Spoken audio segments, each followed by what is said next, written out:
जय हिंद फ्रेंड्स। भारतीय राज्य व्यवस्था की सीरीज में आगे बढ़ते हुए कुछ करंट अफेयर्स में अभी चीज़ें आ गई, तो उसी परिप्रेक्ष्य को लेकर के हम लोग चलेंगे। मतलब ये करंट और स्टैटिक का मिक्स होगा टॉपिक। ठीक है, तो आज का जो हमारा टॉपिक है वो है वित्त आयोग, फाइनेंस कमीशन। तो इम्पॉर्टेंट है क्योंकि अभी हाल फिलहाल में 16वें वित्त आयोग की रिपोर्ट संसद में प्रस्तुत की गई।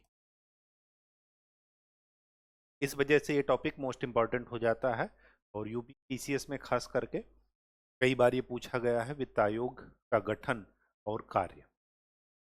अब ये इस वजह से और इम्पॉर्टेंट हो जाता है क्योंकि भी लेटेस्ट 16वें वित्त आयोग की जो सिफारिश हैं, रिकमेंडेशंस हैं, वो संसद में पेश की गई। ठीक है, तो पहली बात वित्त आयोग के बारे में, फाइनेंस कमीशन के बारे में हमें कुछ चीज़ें बेसिक जान लेनी, फिर हम 16वें वित्त आयोग की तरफ बढ़ेंगे। पहला, गठन। किस बेसिस पर इसका फॉर्मेशन होता है और ये किस तरह की बॉडी है, मतलब संवैधानिक निकाय है या वैधानिक निकाय है या दोनों नहीं है। ठीक है, ये हमें देखना है। तीसरा, संरचना।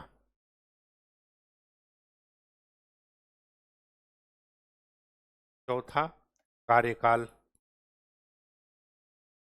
और मोस्ट इंपॉर्टेंट जो आपके ऑब्जेक्टिव में पूछा जाता है, इनके सदस्यों की पुनर्नियुक्ति हो सकती है या नहीं।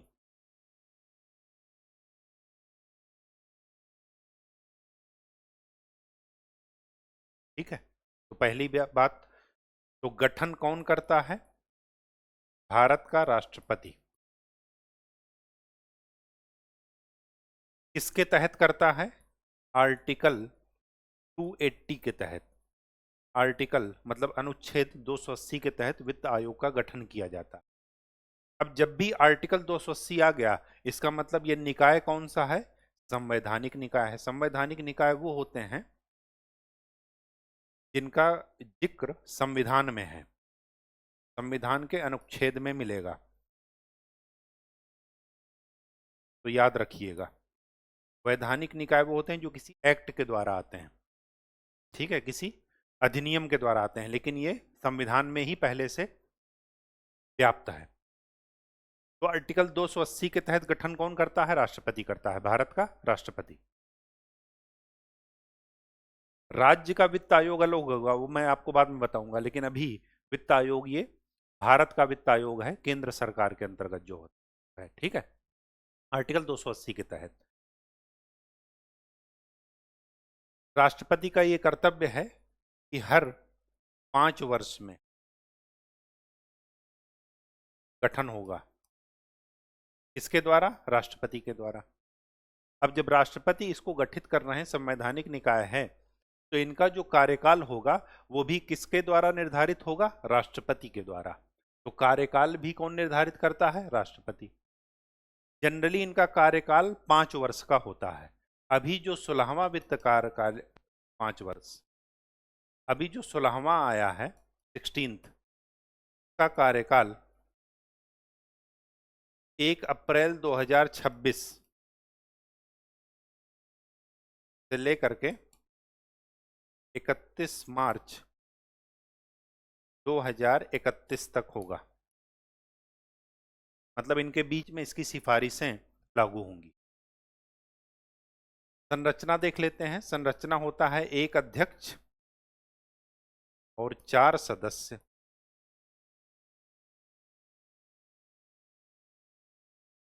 अध्यक्ष हमेशा बार बार आपसे पूछा गया है ऑब्जेक्टिव में, ये सब ऑब्जेक्टिव के क्वेश्चन हैं पीटी के, प्री एग्जाम के, जिसमें 4 विकल्प दिए। गठन कौन करता है, किस आर्टिकल के तहत गठन है, संवैधानिक निकाय है या वैधानिक निकाय है या इनमें से कोई नहीं, ये सब आपको यहां से पता चल जाए। अब जो 16th फाइनेंस कमीशन के अध्यक्ष हैं वो हैं नीति आयोग के पहले वो थे अध्यक्ष अरविंद पानगड़िया, अरविंद पानगड़िया जी। ठीक। अब 15th के भी जरा ध्यान रखिएगा, ये पूछा जा चुका है कई बार, एनके सिंह। और 14th के कौन थे? वो थे वाई वी रेड्डी, आरबीआई के गवर्नर भी रह चुके हैं। ठीक है, ये सब चीजें जरा ध्यान में रखिएगा। अभी जो ध्यान में आपको ये रखना है कि 16th अभी ताजा ताजा है, तो इसके 4 सदस्यों का भी आपको नाम याद रखना है। पहले तो हैं टी रविशंकर, श्री श्री रविशंकर मत लिखिएगा, बस श्री श्री रविशंकर के नाम से रविशंकर टाइटल याद रखिएगा। दूसरे हैं मैथ्यू, का पूरा नाम तो मुझे नहीं याद आ रहा, जॉर्ज मैथ्यू शायद हैं, एक बार देख लीजिएगा, जॉर्ज मैथ्यू। तीसरे हैं सौम्यकांति घोष,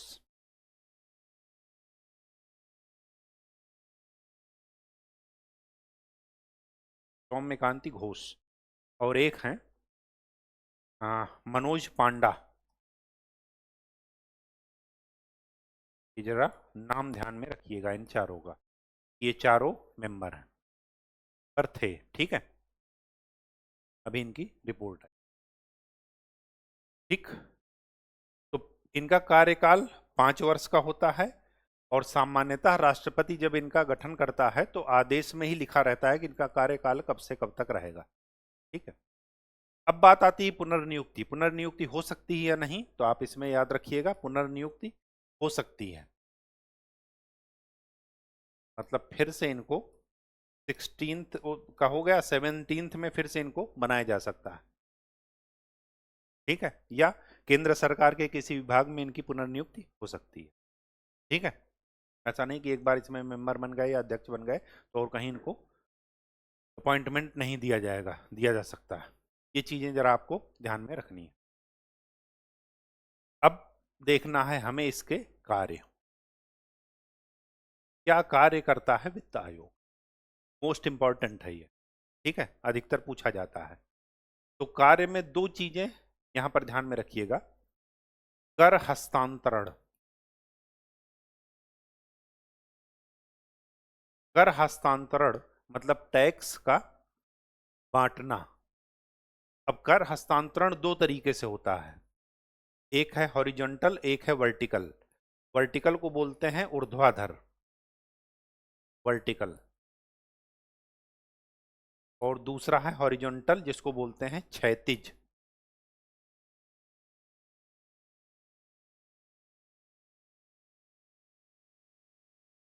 ठीक, वर्टिकल में आपको ये ध्यान में रखना है कि वर्टिकल जब भी कहा जाएगा तो ये किसके किसके बीच में होगा?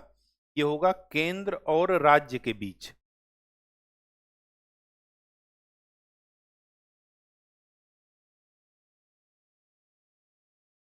हमेशा एक पार्टी रहेगी सेंटर, दूसरी रहेगी स्टेट। और क्षैतिज में क्या होता है, वो राज्यों के बीच होता है, मतलब राज्य राज्य के बीच, राज्यों के बीच आपस में कैसे बंटवारा होगा धन का, कर का, वो इस पर आपको ध्यान में रखना है, वो क्षैतिज है। इस कर हस्तांतरण में 2 चीजें और ध्यान में रखनी है जो कि बहुत इंपॉर्टेंट है। कर हस्तांतरण में कुछ चीजें शामिल नहीं होती। जैसे कर हस्तांतरण में होता क्या है, जो भी जो भारत की संचित निधि है उससे, उसमें जो टैक्स कलेक्ट होता है, उस टैक्स का कैसे बंटवारा करना है वो रिकमेंडेशन देता है वित्त आयोग। इसको, भारत सरकार को। एक चीज यहां पर और मैं आपको बता दूं, ये रिपोर्ट जो भी आती है वो रिपोर्ट सबमिट करता है राष्ट्रपति को, और राष्ट्रपति का ये कर्तव्य है कि वो रिपोर्ट कहां पर सबमिट की जाए? संसद में। और संसद में यहां पर चर्चा होती है, सरकार को बताना पड़ेगा कि क्या क्या अनुशंसाएं की गई हैं, क्या क्या रिकमेंडेशंस आई हैं। आयोग के द्वारा। सरकार को यह भी बताना पड़ेगा कि कौन सी रिकमेंडेशंस मानी जाएंगी, कौन सी नहीं मानी जाएंगी। या ये कहिए कि इसकी जो रिकमेंडेशंस आती हैं, अनुशंसाएं आती हैं, वो प्रकृति में, यहीं पर लिख लीजिएगा, प्रकृति में सलाहकारी होती हैं। मतलब ये सरकार को एक सलाह देती हैं कि ऐसा नहीं ऐसा कीजिए, बाध्यता नहीं है। ये भी नोट कर लीजिएगा, यही इसका नेगेटिव पॉइंट है जब आप मेंस में लिखेंगे। प्रकृति में सलाहकारी होती हैं, बाध्यकारी नहीं। मतलब सरकार इसमें बाउंड नहीं है, इनकी रिकमेंडेशंस या इनकी अनुशंसाओं को मानने के लिए सरकार बाध्य नहीं है। चलिए, अब जो कर हस्तांतरण में मैंने अब बताया कि आपको भारत की संचित निधि में जो भी कर कलेक्ट होते हैं, उस कर का कैसे हस्तांतरण करना है केंद्र और राज्य के बीच या दो राज्यों के बीच आपस में, तो क्या करते हैं। यहां पर क्या क्या शामिल नहीं ये भी लिख लीजिएगा। एक तो शामिल नहीं है सेस, दूसरा शामिल नहीं है सरचार्ज, क्या बोलते हैं इसको हिंदी में, अधिभार। सरचार्ज को तो बोलते हैं अधिभार, और सेस को क्या बोलते हैं, उपकर शायद बोलते हैं, एक बार देख लीजिएगा। हम तो ऐसे ही याद किए हैं कि सेस और सरचार्ज शामिल नहीं है। और क्या शामिल नहीं है, यूटी को जो भी मिलता है, यूटी को मिला टैक्स, यूटी का मतलब संघ राज्य क्षेत्र, उनको जो टैक्स मिलता है वो इसमें शामिल नहीं होता। और क्या शामिल नहीं होता, टैक्स कलेक्ट करने की लागत, टैक्स कलेक्ट करने की लागत, ये इसमें शामिल नहीं होता। ये चार चीजें शामिल नहीं होती, ध्यान रखिए। इन चार चीजों को छोड़ करके जो टैक्स बचता है, जैसे इनकम टैक्स, जैसे जीएसटी, उन सब का बंटवारा होता है इसमें। ठीक है, कितना होगा वो रिकमेंडेशन वो देगा। अभी जब हम 16 फाइनेंस कमीशन की रिपोर्ट पढ़ेंगे तब मैं आपको बताऊंगा कि कितना कितना देने को कहा गया है। तो ये जो इसमें शामिल नहीं है, ये जरूर इंपॉर्टेंट है, ये आपके प्री एग्जाम में पूछा जाएगा। ठीक है, ये सब शामिल नहीं है, या इनको छोड़ करके जो होगा टैक्स वो इसमें शामिल किया जाएगा। एग्जाम्पल के तौर पर क्या क्या शामिल है, इनकम टैक्स, आयकर, कॉरपोरेट टैक्स, जीएसटी, ये सब इसमें शामिल है। ठीक है, बात समझ में आ गई। तो पहला कार्य क्या है, कर हस्तांतरण कैसे कैसे हो, ऊर्ध्वाधर और क्षैतिज, इनके बीच में आप ध्यान रखिएगा। ठीक है, कि ये क्या होता है। इनका रिकमेंडेशन कौन करता है, वित्त आयोग। दूसरा, सहायता अनुदान,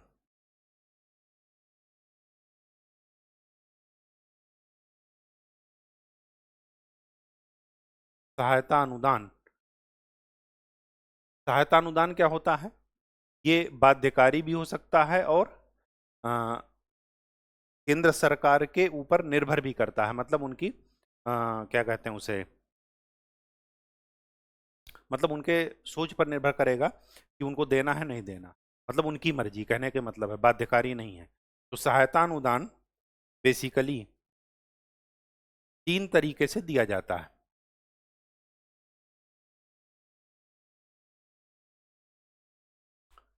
एक तो है आर्टिकल 275(1) के तहत, और दूसरा है विवेकाधीन अनुदान। विवेकाधीन मतलब जो उनकी मर्जी पर डिपेंड करे। और तीसरा एक और है विभाज्य पूल जिसे कहते हैं। ये जो विभाज्य पूल है, ये यही है जो ऊर्ध्वाधर हस्तांतरण आप पढ़े हैं। ठीक है, बात समझ में आ गई। चलिए, और इनका क्या काम है, इनका एक काम और है, स्थानीय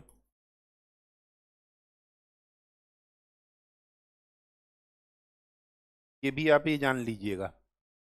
ये जो आर्टिकल 275(1) है, ये वही है जिसको आप संचित निधि, consolidated fund of India, Bharat की संचित निधि से। ठीक है। स्थानीय निकायों के संबंध में आपने पढ़ा होगा कि आर्टिकल जो 9वीं अनुसूची है, 9वीं है 11वीं, इसमें स्थानीय स्वशासन है। लोकल के लिए ग्राम पंचायत, ये जो आप नगर पालिका पढ़े हैं, और शहरों के लिए, महानगर के लिए वो अलग है, नगर पालिका वगैरह। ठीक है। अब स्थानीय निकायों के संबंध में ये क्या करता है, स्थानीय निकाय को कहाँ से फंडिंग मिलती है? केंद्र सरकार से डायरेक्ट नहीं, वो राज्य सरकार से मिलती है। तो स्थानीय निकायों के संबंध में क्या करता है कि राज्य वित्त आयोग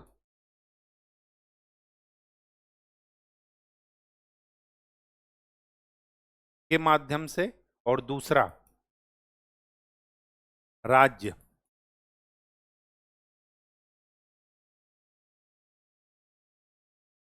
नगर पालिकाओं के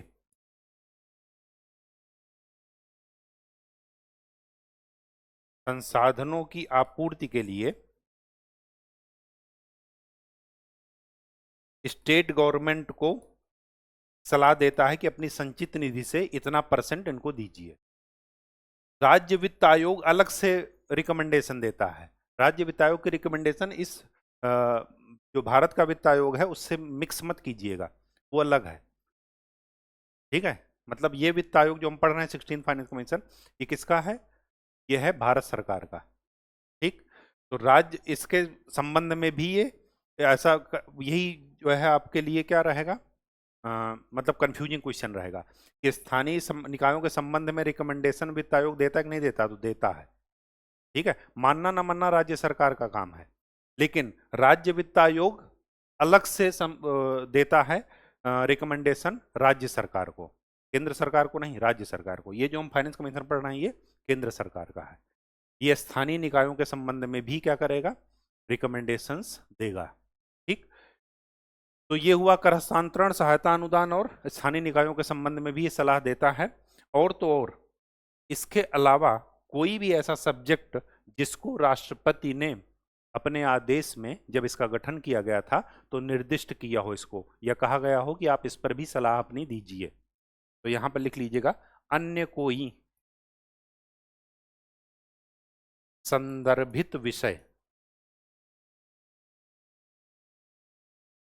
इस विषय का उल्लेख राष्ट्रपति के आदेश में जब इसका गठन किया जाता है तब उसमें लिखा जाता है कि इसके अलावा भी आपको इस विषय पर रिकमेंडेशन देनी है। जैसे मैं एग्जांपल दे रहा हूं, 16th फाइनेंस कमीशन को ये जो निर्दिष्ट विषय है उसमें जोड़ा गया था आपदा प्रबंधन पर आपको रिकमेंडेशन देनी है। और आपने पढ़ा होगा कि आपदा प्रबंधन, डिजास्टर मैनेजमेंट एक्ट, ये आया था 2005 में। और आजकल देखिए डिजास्टर्स की संख्या, फ्रीक्वेंसी बढ़ गई है और तीव्रता भी बढ़ गई है। तीव्रता का मतलब बहुत अल्प समय में बहुत ज़्यादा ठंड, बहुत ज़्यादा गर्मी, बहुत ज़्यादा लू, बहुत जल्दी से भूकंप आ जाना, बहुत जल्दी से लैंडस्लाइड हो जाना, मतलब इनकी फ्रीक्वेंसी बढ़ गई है। पहले क्या होता था कि साल में 2-4 आ गए तो आ गए, अब तो क्या हो रहा है कि महीने में 2-4 आ रहे हैं, ऐसा है। ठीक है। कभी भी गर्मी हो जा रही, कभी भी सर्दी हो जा रही। तो 16 फाइनेंस कमीशन का एक जो ज्वलंत मुद्दा था वो आपदा प्रबंधन भी था। ठीक है। तो ये हो गया क्या? कार्य। अब देखते हैं क्या इनकी सीमाएं, क्या क्या इनका क्या दिक्कत है। पहला, पुराने असंगत आंकड़े, जिसके बेसिस पर ये रिकमेंडेशन देते हैं। कभी बेस ईयर ही पता चला चेंज नहीं हुआ। अभी देखिए धीरे धीरे हाल फिलहाल 2014 के बाद से बहुत ज़्यादा चेंज हुआ है। जीडीपी का बेस ईयर चेंज कर दिया गया, जो होलसेल प्राइस इंडेक्स है डब्ल्यूपीआई, उसका बेस ईयर चेंज कर दिया गया। ये सब क्या है? आंकड़ों की तार्किकता को या समय के साथ चेंज, वो जरूरी है। ठीक है। दूसरा, इसकी सलाह बाध्यकारी नहीं है।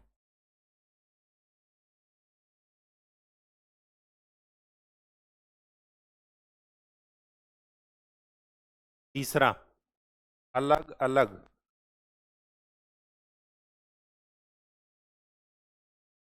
हितधारक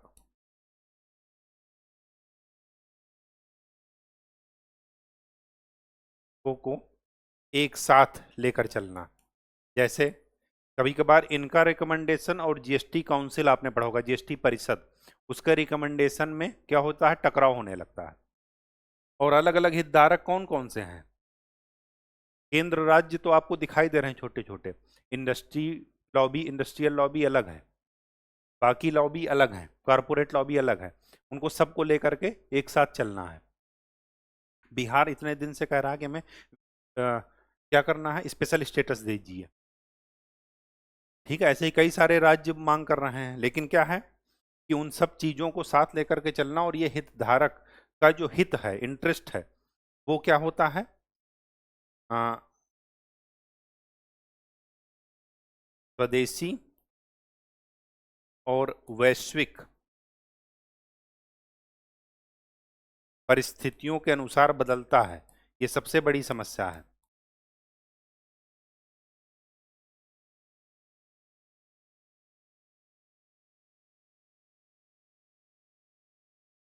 ठीक है, तो इससे चीजें क्या हो जाती हैं, इससे चीजें जो है एक साथ लोगों को लेकर के चलने में दिक्कत होने लगती है। ठीक है, अब क्या है,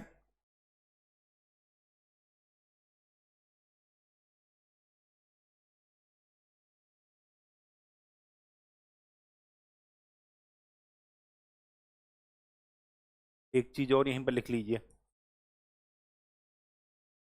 जीएसटी काउंसिल, जीएसटी परिषद से टकराव की स्थिति भी होती है। ठीक है, इसको आप क्या कर सकते हैं, डाटा की कमी।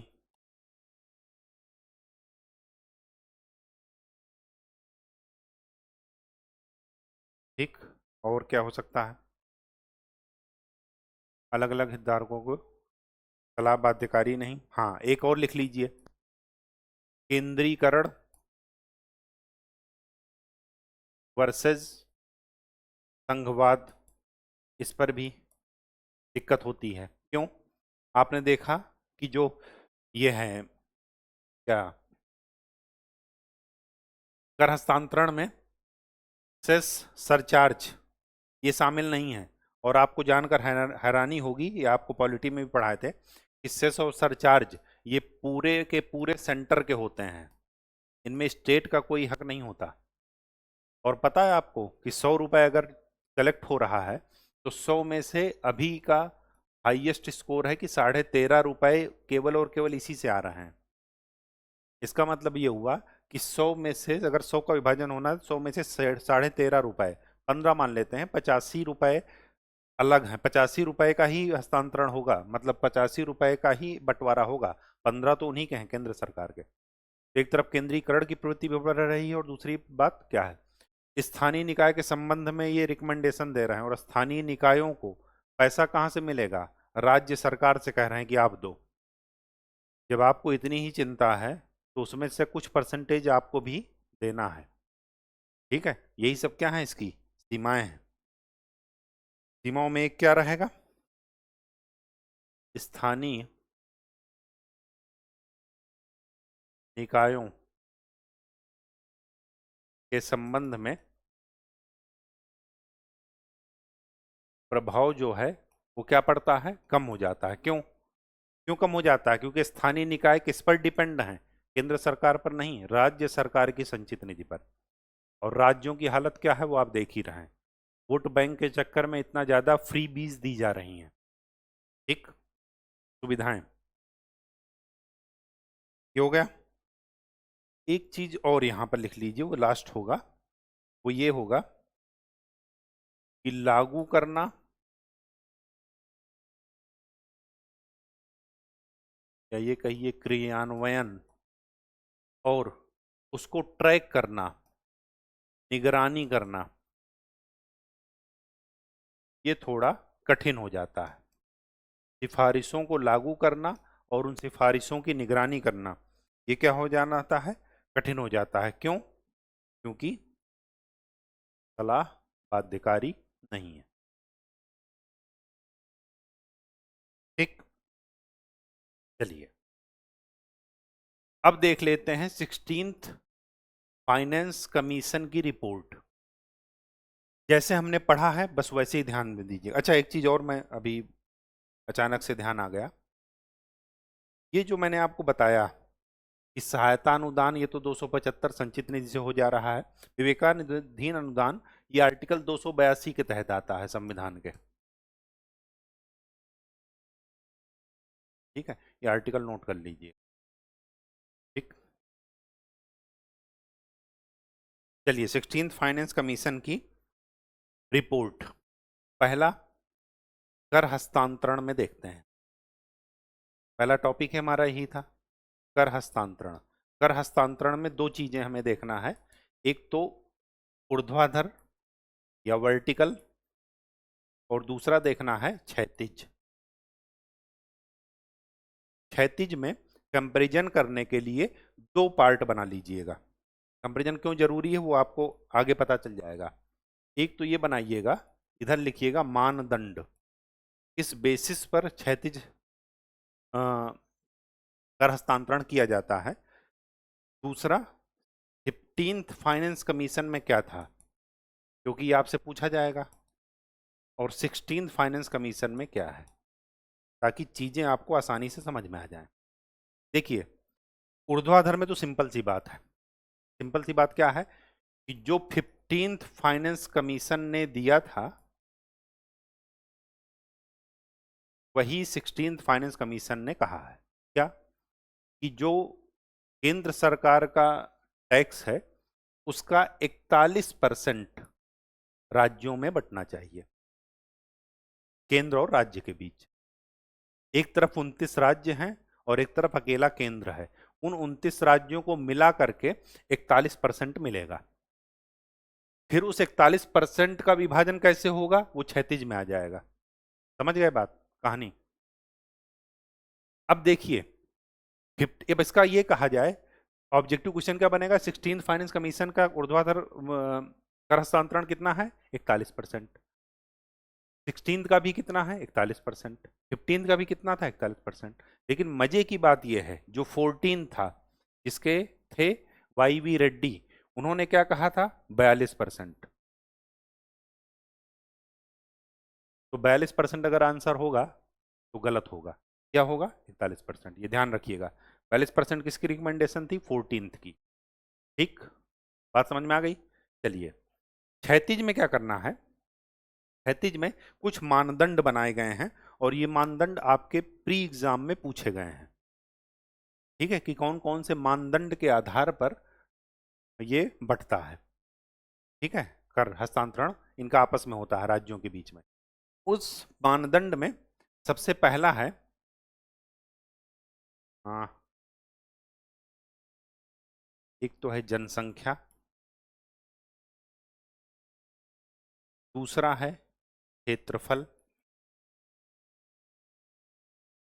तीसरा है हाँ, वन एवं पारिस्थितिकी,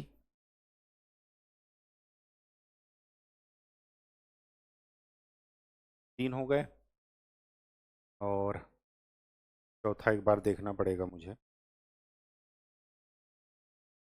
आय की विषमता,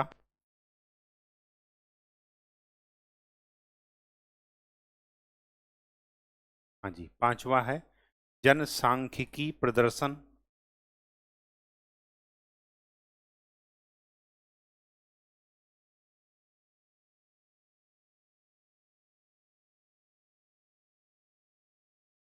जनसांख्यिकी प्रदर्शन।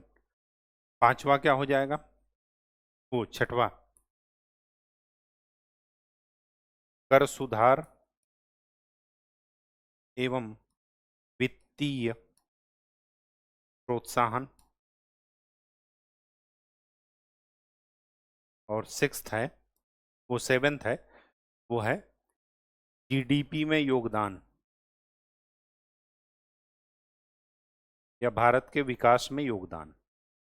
हो गया, 7 हैं टोटल।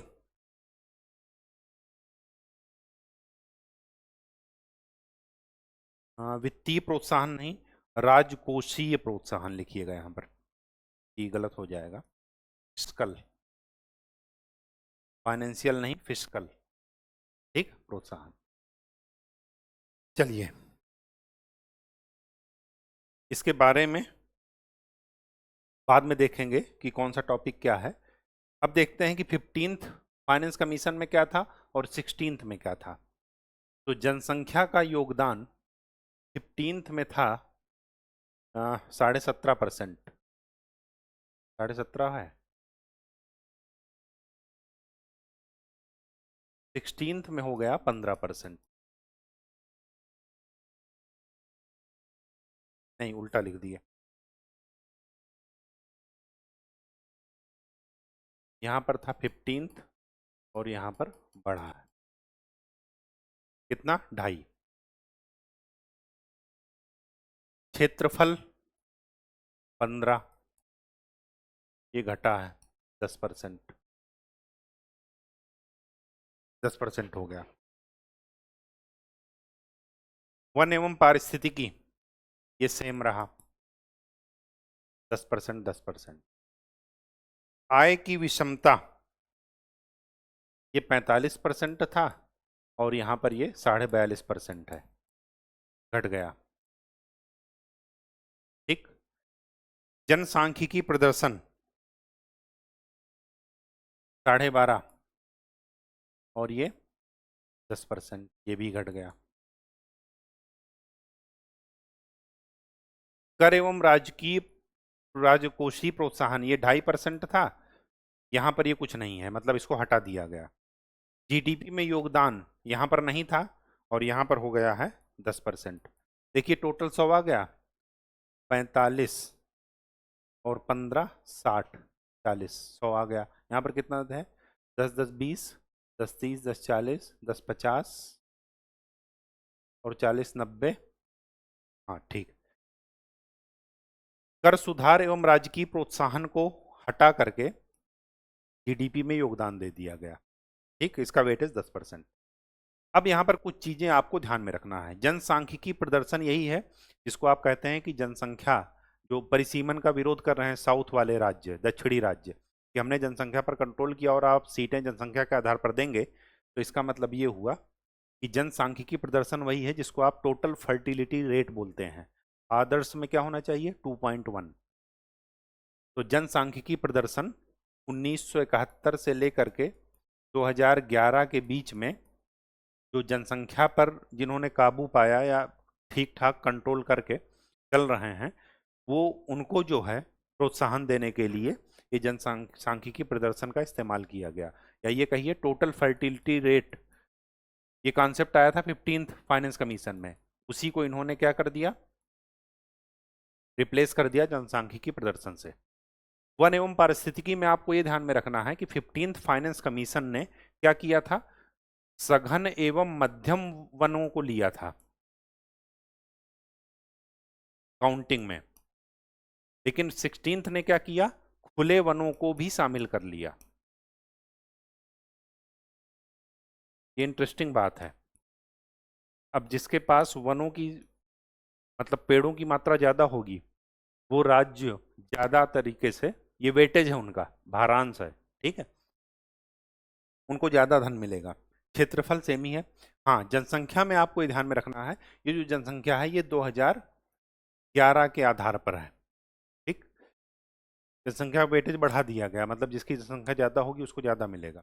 एक चीज और, आय की विषमता। आय की विषमता में क्या है, स्टेट का जीडीपी एंड जो टॉप 3 राज्य हैं जीडीपी के मामले में, टॉप 3 स्टेट के जीडीपी का एवरेज, तो स्टेट का जीडीपी और जो टॉप 3 वाले स्टेट हैं उनके जीडीपी का एवरेज, इनके बीच में जो डिफरेंस होगा उसको गिनेंगे आय की विषमता में। तो जिसका ज्यादा होगा उसको, मतलब ये वेटेज क्या कर दिया गया, कम कर दिया गया। ठीक है, पहले 45% मिलता था, अब कितना मिलेगा, 42.5%। जो मेन है वो ये, इसलिए हर एक राज्य क्या कर रहा, इंडस्ट्री को लुभाने के लिए, इंडस्ट्री को लाने के लिए काम कर रहा है। अधिक से अधिक निचले लेवल तक क्या किया जाए, ग्राउंड लेवल पर काम किया जाए। ठीक है, उसी हिसाब से उनको मिलेगा कर हस्तांतरण। ठीक, ये हो गया कर हस्तांतरण 16th फाइनेंस कमीशन का। दूसरा सहायता अनुदान देख लेते हैं।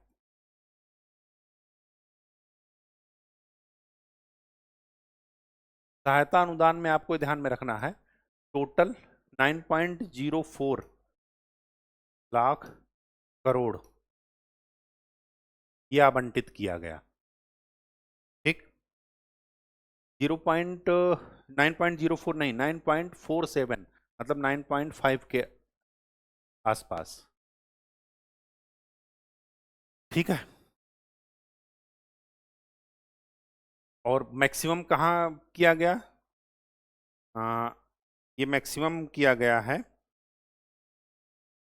ग्रामीण और शहरी स्थानीय निकायों के लिए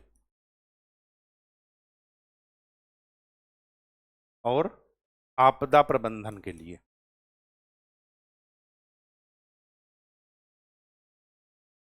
ठीक है,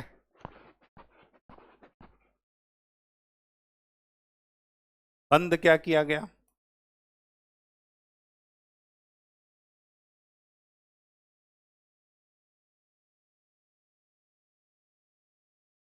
राज्य विशेष अनुदान ये बंद किया गया।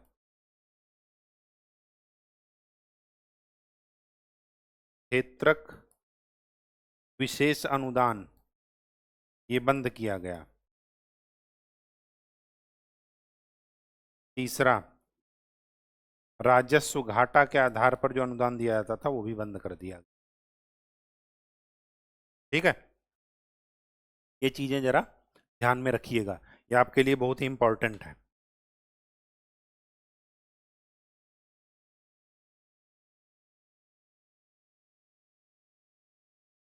अब देखते हैं, दो रिकमेंडेशंस हो गई। तीसरी, स्थानीय स्वशासन के लिए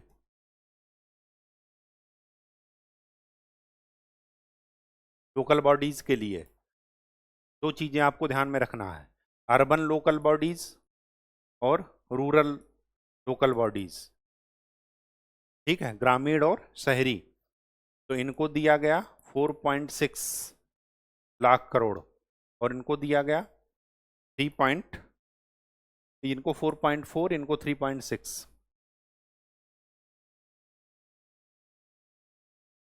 ठीक है,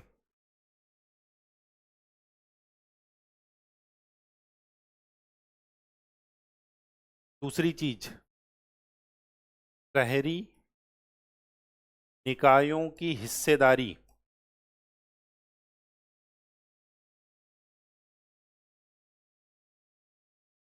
15th फाइनेंस कमीशन ने जो रिकमेंडेशन दी थी वो दी थी 36% की, जबकि 16th ने जो रिकमेंडेशन दी है वो दी है 45% की। और ये जायज है, क्यों, क्योंकि शहरीकरण बढ़ता जा रहा है। इन्होंने क्या ध्यान दिया, क्योंकि इनकी रिकमेंडेशन कब से कब तक है, 1 अप्रैल 2026 से लेकर के 31 मार्च 2031 तक। तो इनको ये ध्यान में रखना है कि 2031 तक भारत की शहरी जनसंख्या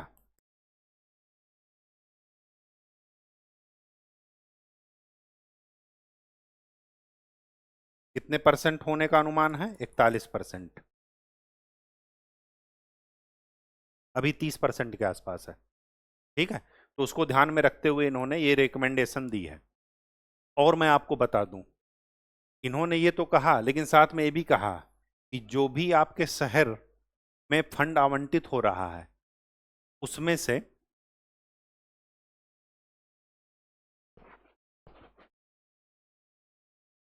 मैक्सिमम कहाँ जाएगा, अवसंरचना में, इंफ्रास्ट्रक्चर में।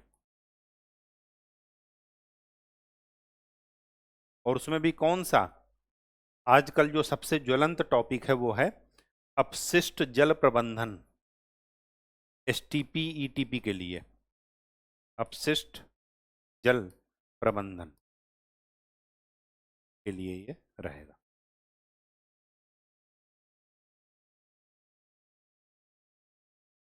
ठीक, इन सब चीजों को आपको ये ध्यान में रखना है कि ये सब चीजें तभी लागू होंगी जब कुछ शर्तें मानी जाएंगी। पहला,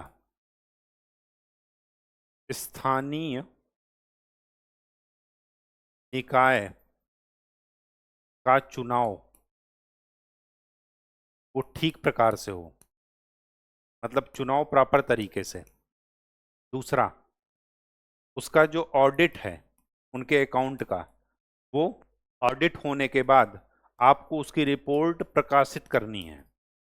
तीसरा, उस राज्य का वित्त आयोग का गठन वो सुचारू रूप से हो, मतलब निर्धारित अवधि में हो और ठीक ढंग से वो काम करे, तब जा करके ये सारी चीजें मिलेंगी। ठीक है। और आपदा प्रबंधन के लिए जो उनका आपदा प्रबंधन प्रणाली है, जो इमरजेंसी रिस्पांस सिस्टम है, उस पर भी आपको जो है, उस पर भी इन्होंने रिकमेंडेशन दी है कि उनको जो क्या किया जाए, उन्नयन किया जाए, उनका टेक्नोलॉजिकल रूप से इन्हेंसमेंट करना। ठीक।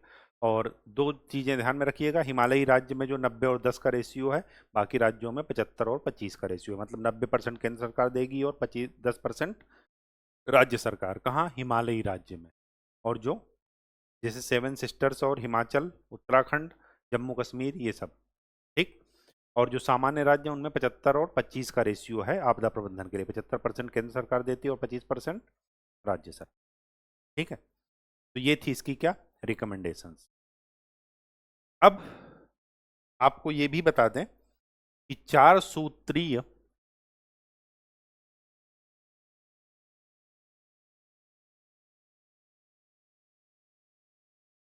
सुधार कार्यक्रम, नहीं सुधार कहा जाएगा इनको, की भी बात की गई है।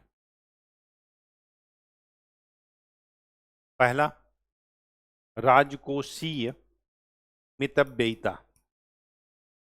देखते होंगे कि सब कुछ कर्ज पर चल रहा है।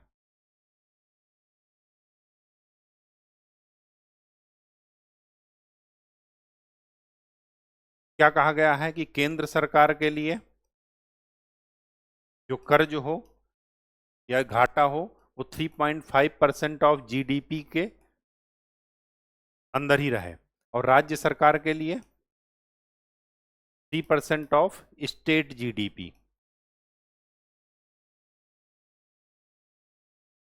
ठीक है। दूसरा, वैद्युत क्षेत्र में, अब इसके लिए देखिए ये है उद्देश्य कि ऐसा हो, जो केंद्र सरकार का राजस्व घाटा है वो क्या, जीडीपी का 3.5% तक सीमित रखना, और राजकोषीय घाटा स्टेट का 3% तक सीमित रखना। ये 2030-31 तक केंद्र सरकार का राजकोषीय घाटा,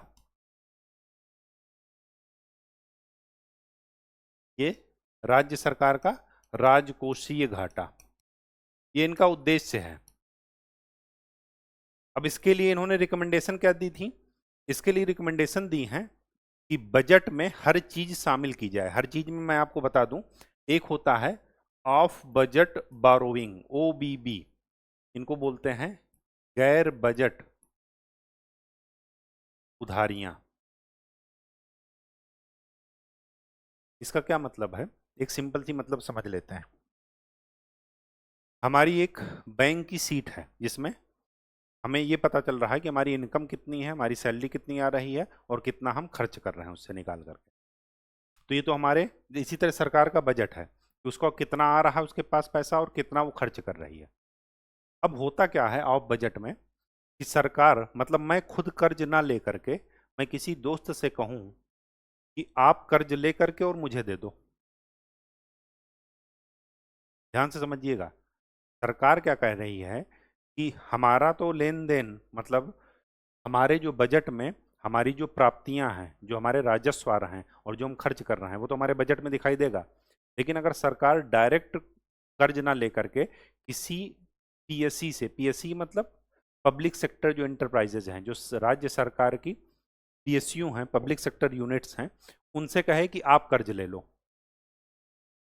आप कर्ज ले करके और अपना काम चलाओ, तो वो सरकार के अकाउंट में, सरकार के बजट में शो नहीं होगा। उसको बोलते हैं ऑफ बजट बोरोविंग्स। जैसे जैसे सरकार खुद बजट ना ले, खुद कर्ज ना लेकर के कहे कि एनटीपीसी से कहे कि आप मार्केट से, मार्केट में बॉन्ड इशू करके हमारी तरफ से, और आप मार्केट से पैसा उठा लीजिए और अपना काम चलाइए, या अपना घाटा पूरा कीजिए, या अपने एम्प्लॉय को सैलरी दीजिए, या अपना नया प्लांट सेटअप कीजिए, वो आपकी मर्जी।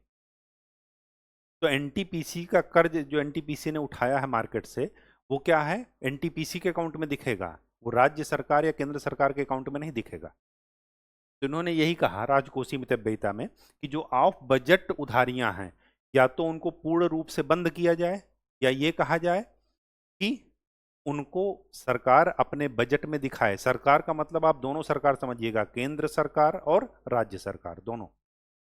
ना तो केंद्र सरकार ऑफ बजट बोरोविंग्स दिखाती है अपने बजट में, ना राज्य सरकार। इससे क्या होता है, इससे एक्चुअल पता ही नहीं चल पाता कि सरकार कितने घाटे में है।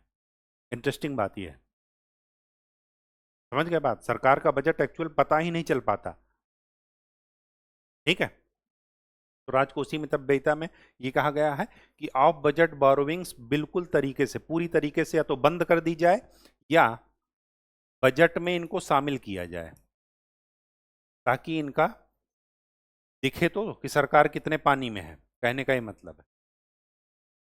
ठीक, ये पहली रिकमेंडेशंस हैं। ठीक, चलिए, विद्युत क्षेत्र में आपने पढ़ाई है निजीकरण को बढ़ावा।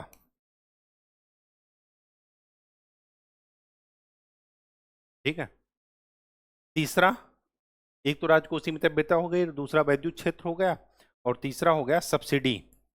सब्सिडी का युक्तिकरण।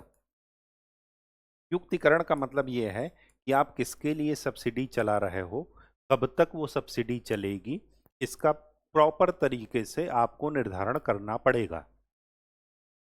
आपने पढ़ा होगा jam treaty, Jan Aadhaar mobile number से सब लिंक करके उससे डायरेक्ट सब्सिडी देना। ठीक है, बीच में, ताकि लीकेज कम से कम रहे। अब ये ऐसा नहीं कि आपने एक सरकारी स्कीम चला दी और वो चलती ही रही। हर एक का स्कीम का क्या है, टाइम पीरियड है, कि आपने किसी पर्टिकुलर सेगमेंट के लिए चलाई है, पर्टिकुलर लोगों के उत्थान के लिए चलाई है, और जब उनका उत्थान हो गया तो आप उस स्कीम को बंद कर दीजिए। अदरवाइज क्या है कि फ्री का माल समझ करके सब लोग खाए जा रहे हैं। तो सब्सिडी का युक्तिकरण का मतलब कि पहले आप लाभार्थी जो एक्चुअल में उसको, जिसको आपको उस स्कीम, उस सब्सिडी को देना है, उसका चयन कीजिए, और उसके बाद उसका एक निर्धारण कीजिए टाइम का, कि इतने समय तक हम सब्सिडी देंगे, इतने समय तक हम उनका कौशल उन्नयन करेंगे, उसके बाद वो अपने खुद कमाने खाने लग जाएंगे, कहने का ये मतलब। ठीक, तो इसमें लाभार्थी का चयन और टाइमलाइन ये मोस्ट इंपॉर्टेंट है।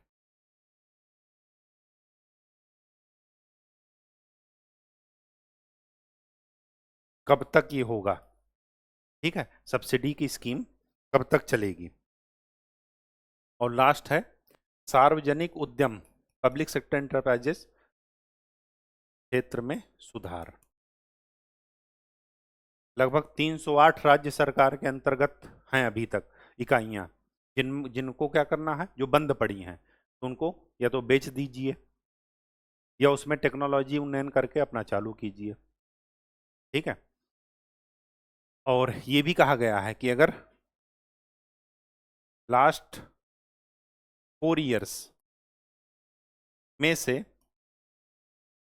3 ईयर्स अगर पब्लिक सेक्टर एंटिटीज या एंटरप्राइजेज घाटे में चल रहे हैं, तो सरकार के पास 3 ऑप्शन होने चाहिए। मतलब इसी 4 साल में वो डिसीजन ले ले, या तो निजी क्षेत्र को दे दे, या बंद कर दे, या उसको क्या कर दे, विनिवेश, मतलब उसमें अपनी हिस्सेदारी कम कर दे। क्योंकि सरकार का बहुत ज़्यादा पैसा 60 to 70% इन्हीं सब चीज़ों में जाता है। के पास नया काम करने के लिए, नया इंफ्रास्ट्रक्चर डेवलप करने के लिए बहुत कम पैसे रहते हैं, तभी तो प्रोजेक्ट इतने डिले होते हैं, फंडिंग नहीं हो पाती। ठीक है, तो ये 4 सुधार जरूर ध्यान में रखिएगा।